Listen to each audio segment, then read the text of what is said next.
coffee break. It has been forever since I've done a coffee break chat, and I am so happy to be back.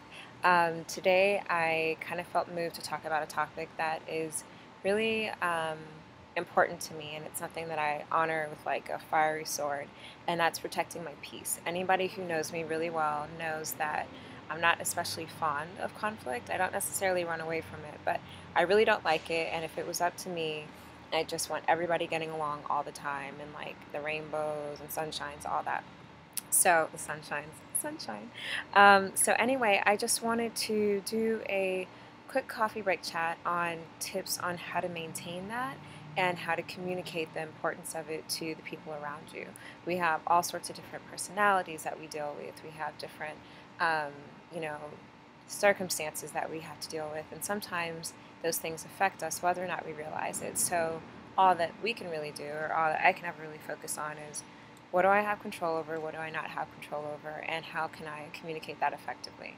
So the few tips that I want to offer, the way you start your day, at least for me personally, is just so big in terms of how I actually navigate the course of my interactions with other people, with how productive I am, with how I finish my day. It's all interrelated, and I really am a big believer in starting the day off, meditating, praying, whatever it is that helps you find your center and just kind of zone out away from the world before it really gets started, before checking emails, before getting on social media, all those different things that start to, pile information onto you. I think it's really has just been so helpful for me to start my day clear, literally get up, and before I'm even checking my emails or doing anything else, just give that time to God where I'm just like, here, what do you have for me this morning?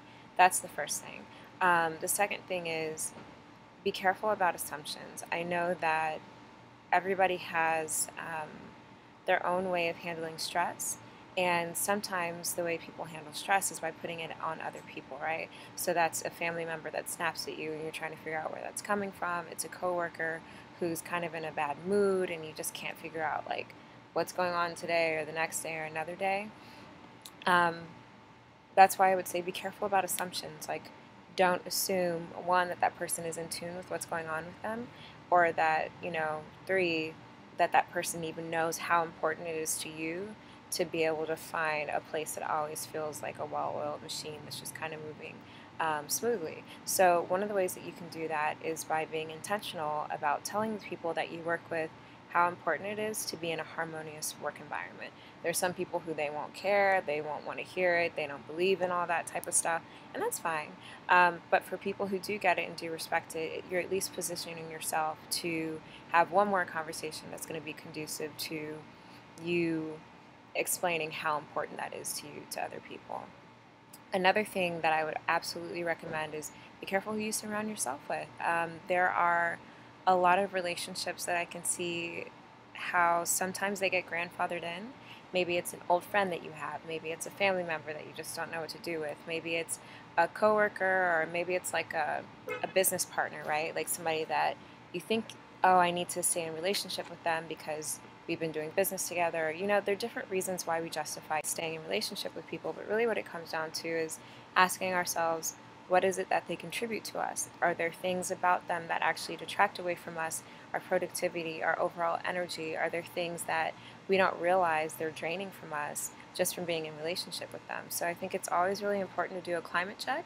I think sometimes when I'm really busy and things are going really fast, I don't realize how things are affecting me until there's either like a huge ish hit the fan moment, or somebody else has to point it out to me. So when you're more in tune with what's going on, and when I'm intentional about being aware of that and taking note of that, I've noticed that my relationships have benefited, whether that meant a relationship that ceased to exist or something that just grew from that recognition.